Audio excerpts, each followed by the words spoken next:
बिस्मिल्लाहिर्रहमानिर्रहीम अस्सलाम वालेकुम। मैं थोड़ी भैन पंजाबी पठानी, तुसी देख रहे हो मेरा यूट्यूब चैनल। अल्लाह करीम तुहानू खुश रखे, आबाद रखे, इसे दुआ दे नाल शुरू करते हैं अज दा व्लॉग।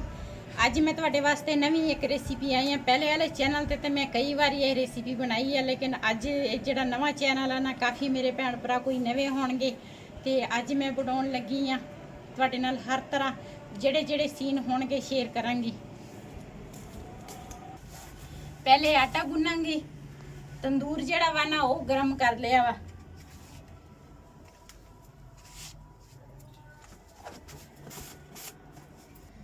बिस्मिल्लाहिर्रहमानिर्रहीम।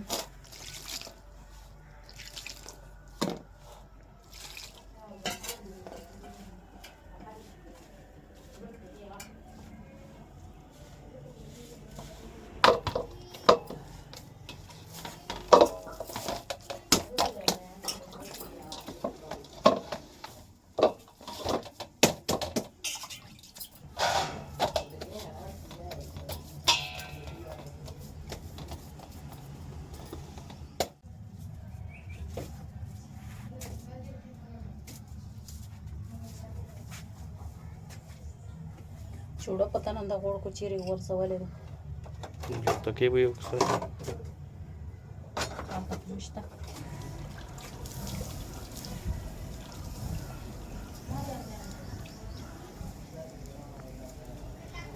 ਇਹਦੇ ਨਾਲ ਨਾ ਬਿਜਲੀ ਦੀ ਤਾਰ ਆ, ਇਸ ਕਰਕੇ ਨਾਲ ਪਾਣੀ ਸਿੱਟਿਆ ਵਾ। ਅੱਗ ਤੇਜ਼ ਆ ਤੇ ਮੈਂ ਕਿਹਾ ਕਿਤੇ ਬਿਜਲੀ ਦੀ ਤਾਰ ਨੂੰ ਨਾ ਅੱਗ ਲੱਗ ਜਾਵੇ। ਬਿਸਮਿल्लाहिर्रहमानिर्रहीम। Zana zana chemi ki pizuna puri shok sara sarai ruchi. لجنه رويجو pata wala Ikum pega pizuna puri kana bi muriji na charbi. pata honesta رويجو Ora spini ta kala.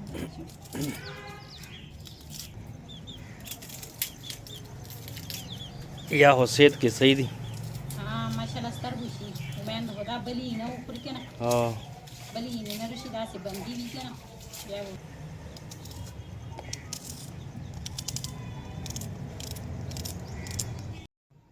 ਪਿਆਜ਼ ਨਾ ਮੈਂ ਮੋٹے ਮੋٹے ਕੱਟ ਲਏ ਆ ਤੇ ਇਹਨਾਂ ਨੂੰ ਨਾ ਮੈਂ ਗ੍ਰਾਈਂਡ ਕਰਾਂਗੀ। ਉਦਾਂ ਤਾਂ ਮੈਂ ਕੁੰਡੀ ਦੇ ਵਿੱਚ ਕੁੱਟਦੀ ਆ, ਲੇਕਿਨ ਮਹਿਮਾਨ ਜਿਹੜੇ ਆਏ ਆ ਨਾ ਉਹ ਕਹਿੰਦੇ ਸਾਨੂੰ ਭੁੱਖ ਲੱਗੀ ਆ, ਜਲਦੀ ਜਲਦੀ ਪਕਾ ਰੋਟੀ। ਤੰਦੂਰ ਵੀ ਸਮਝੋ ਗਰਮ ਹੋ ਗਿਆ ਵਾ, ਇਸ ਕਰਕੇ ਨਾ ਜਲਦੀ ਜਲਦੀ ਇਹਨਾਂ ਨੂੰ ਗ੍ਰਾਈਂਡ ਕਰਾਂਗੀ।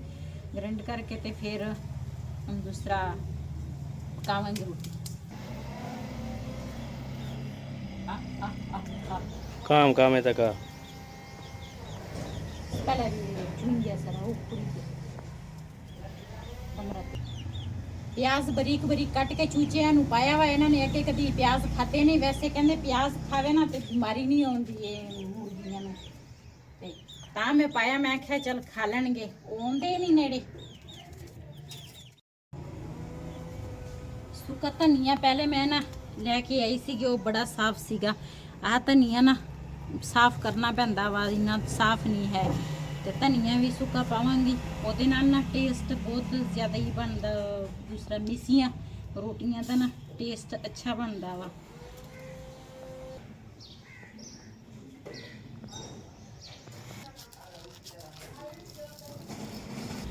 प्याज ਜਿਹੜਾ ਵਾ ਨਾ ਗ੍ਰਾਈਂਡਰ ਕਰਕੇ ਲੈ ਆਂਦਾ ਵਾ, ਤੇ ਇਸ ਤਰ੍ਹਾਂ ਕਰਕੇ ਨਾ ਪਾਣੀ ਜਿਹੜਾ ਵਾ ਉਹਨੂੰ ਨਿਚੋੜੂੰਗੀ। ਉਹਦਾ ਫਿਰ ਰੋਟੀ ਨਹੀਂ ਸੀ ਪੱਕਦੀ ਜੇ ਪਾਣੀ ਵਿੱਚ ਰਹਿਣ ਦਈਏ ਤਾਂ। ਪਿਆਜ਼ਾਂ ਦਾ ਪਾਣੀ ਨਿਚੋੜਨਾ ਪੈਂਦਾ ਵਾ।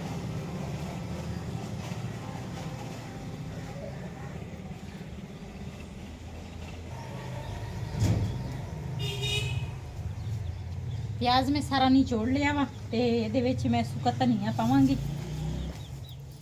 मेथी पावांगी, हरियां मिर्चा पावांगी, नमक पावांगी। लाल मिर्च जिहड़ी है ना वो मैं नहीं पाउणी, असी वैसे भी लाल मिर्च नहीं खांदे। ते ओहदे हिस्से च ना मैं हरियां मिर्चा पाउण लगी हाँ।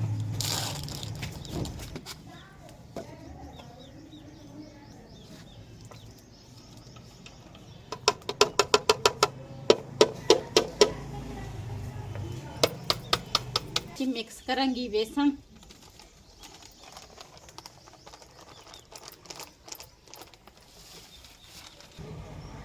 ये हर चीज़ नू ना मैं इस तरह मिक्स करांगी।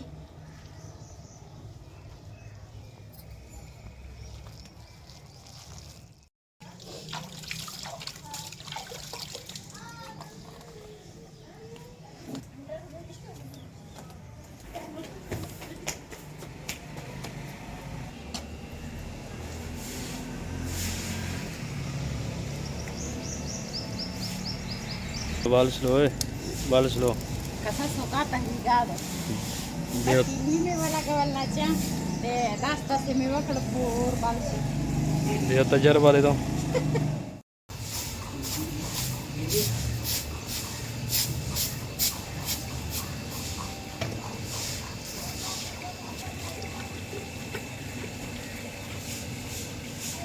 Ayan, cake. Ayan, चर को तनस्ते माशाल्लाह तंदूर गरम हो गया वा गरम तो पहले होया सीगा लेकिन ना दूसरा आग विच बुझ गई सीगी मैं मसाला तैयार कर दी सी मैं आखा थोड़ी अग तेज होवे फिर ये रोटी सही बनदी है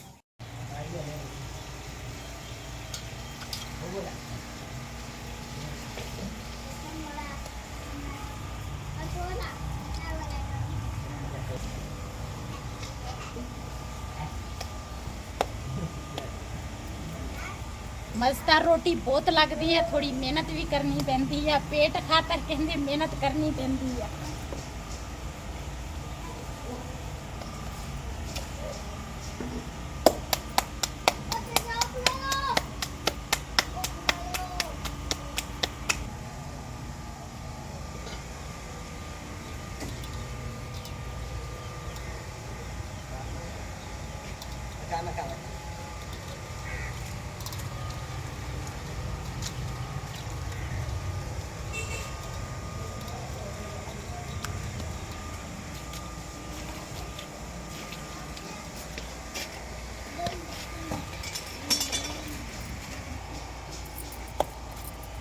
दुए दे वाला बोले हाँ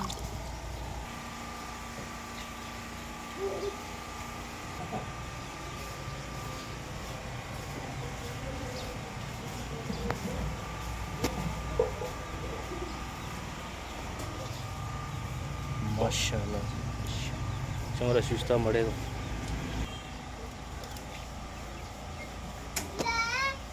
माशाल्लाह cuma susta mau deh pakai juga हाँ तंदूर गरम डेढ़ तक ना ini dia nak biar mana sih pakai ya sih lagi garam ini dia nak pakai हाँ कन बहुत मेहनत आज करके उस तो बाद आज रोटी नसीब होएगी चंगी मेहनत दे नाल कहंदे है मेहनत करो ते फल खाओ आज मैं मेहनत की थी मेहनत दे नाल रोटी बनाई है ते इस करके मजे नाल खावांगे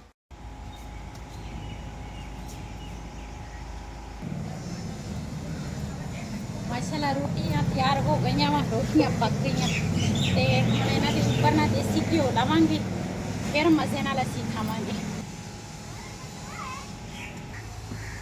हाँ जर जर रेड़े का मजा आई चट्टे में ना सभी को नचे छरी मोदी मुझे चले तो सड़ा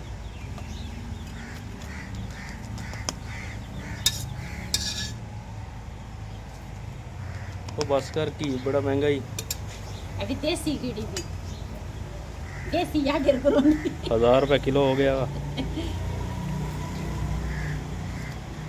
मिसियां रोटियां ते ना देसी घिओ लगा होवे ना बहुत टेस्टी लगदा मैं थोड़ी थोड़ी मलाई इकट्ठी करदी हां फिर जाके देसी घिओ अपने बच्चों वास्ते बनाउनी आ भी चल मेरे बच्चे ना देसी घिओ खावे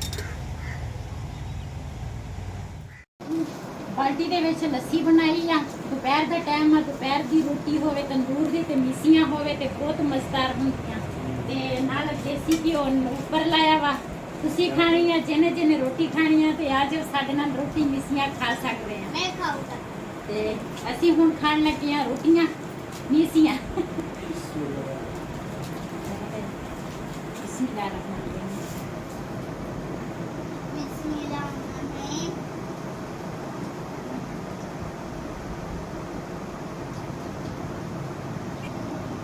माशाल्लाह बहुत ही मज़ेदार है बहुत ही टेस्टी है दूसरा मैनू तो भुख लगी सी सुबह सिर्फ चाय पीती सी नाश्ता नहीं सी कीता दोपहर के टाइम हुण बनाई मिसियां रोटियां बहुत मज़ेदार है तीसरी बारी असी ना घर की सफाई की बस हो गई है तीसरी बारी सफाई करन लगे हैं घर की हनेरी आ जाती है बारह शायद फिर उस तरह हो जाता मैं कहा आखिरी बारी आ सफाई कर दी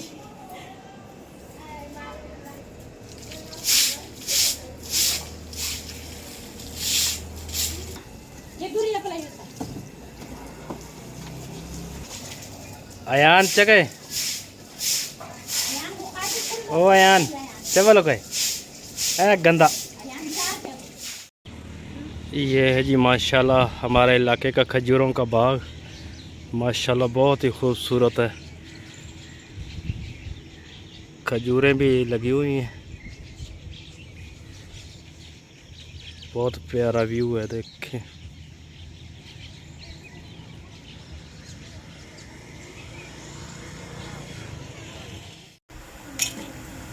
ਅੱਜ ਮੈਂ ਬਣਾਉਣ ਲੱਗੀ ਆ ਸਾਲਨ ਦੇ ਵਿੱਚ ਗੋਭੀ ਤੇ ਆਲੂ ਤੇ ਨਾਲ ਹਰੀਆਂ ਮਿਰਚਾਂ।